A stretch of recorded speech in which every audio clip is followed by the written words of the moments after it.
Hey, greetings, everyone. Lieutenant Colonel Alan West, Senior Fellow at the Media Research Center.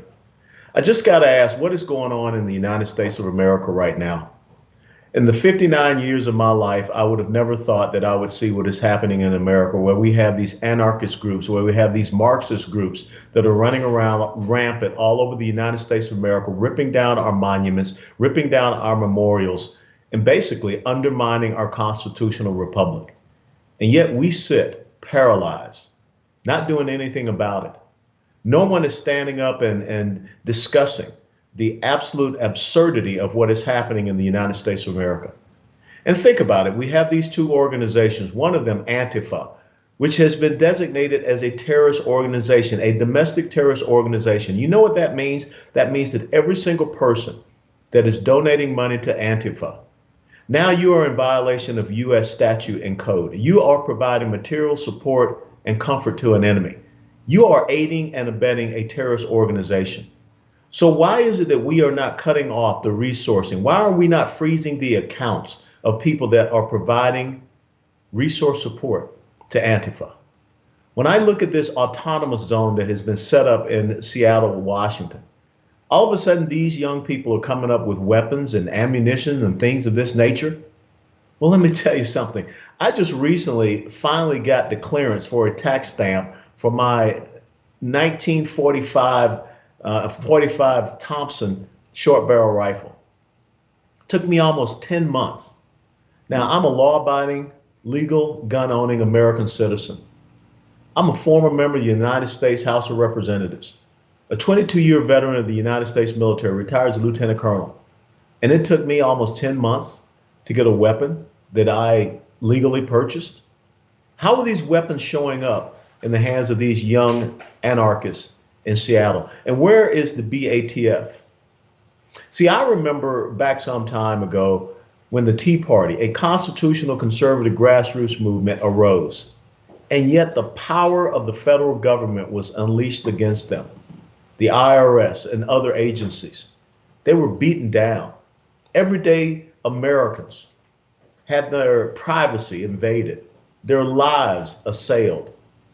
But yet we can't do anything against a designated domestic terrorist organization. And now we see what is happening in our nation's capital, where they now have gone onto federal land and attacking another monument to one of the presidents of the United States of America. And we're just sitting around idly doing nothing about it. And I'm tired of this Black Lives Matter organization. They don't care about Black lives. They have admitted that they are a trained Marxist organization. And that's who they are. And when you think about Marxism, it is a philosophy that is the antithesis of who we are in this constitutional republic, these United States of America. I understand freedom of speech. I understand freedom of expression. I understand people having the right to be able to believe in whatever political ideology they wish. But when you are seeking wholeheartedly to undermine our nation, that's called sedition.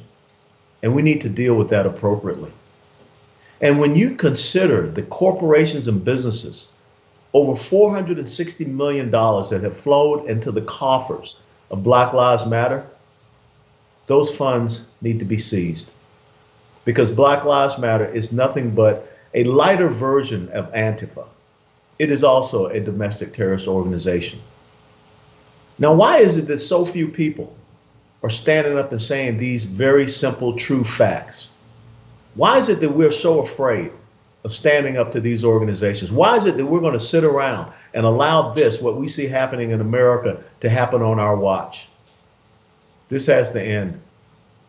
President Trump, this is a leadership moment. This is not about worrying what the New York Times, the Washington Post, or any of the other leftist media outlets are going to say. Because we here at the Media Research Center, we track what the leftist media does, and we know their hypocrisy.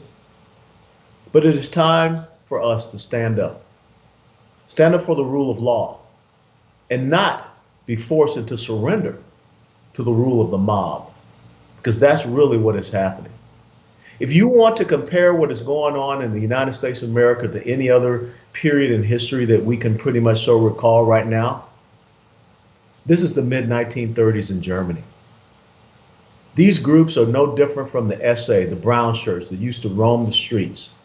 What we see happening in America is no different from Kristallnacht that was going on there. And when you consider how they are trying to undermine our Judeo-Christian faith heritage and all of the traditions and the principles and the foundations upon which this nation was established, this is an ideological civil war. This is a cultural battle that we're in, and we cannot afford to lose this. I'm out here in El Paso, Texas, and I met a couple last night from Poland, and they came up to me and they said, "Colonel, we came here because we believed in America and all that it stood for. How is it that America is going in the opposite direction? It's time for us to turn into the wind. It's time for us to face this challenge. It's time for us to shut down this anarchist and Marxist groups that we see roaming across our great nation. It's time for us to find our courage, our conviction, our commitment, and our character." Let me close by saying this. On 31 July 1982, I took an oath to support and defend the Constitution of the United States of America against all enemies, foreign and domestic, to bear true faith and allegiance to the same.